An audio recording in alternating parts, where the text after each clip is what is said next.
nagaa ayyaanni faraarri waaqayyo hunduma keessanii fabaayatu jecha Focus Fellowship Ambo University campus Hacaaluu Hundeessaa hojiiwwan wangeelaa garaa hojjechaa turuun isaa beekamaadha.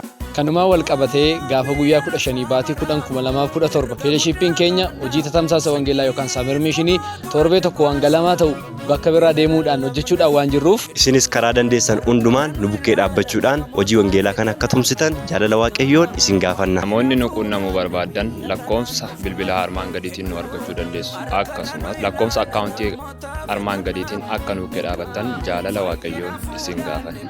Waan nu bukkee dhaabattaniif waaqayyo isin haa eebbisu. ሰላምና ጸጋ ይብዛላችሁ። ፎከስ አምቦ ዩኒቨርሲቲ ሃጫሉ ሁንዴሳ ካምፓስ ብዙ የእግዚአብሔር ስራዎችን በመስራት ይታወቃል።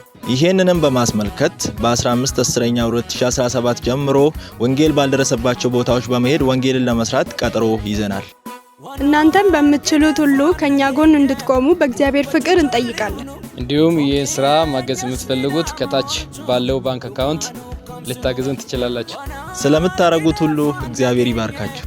Tobiya la famara erga gudda kamna sanyif komoto adambase wangela lalamna nu tobiya la famara erga gudda kamna sanyif komoto adambase wangela lalamna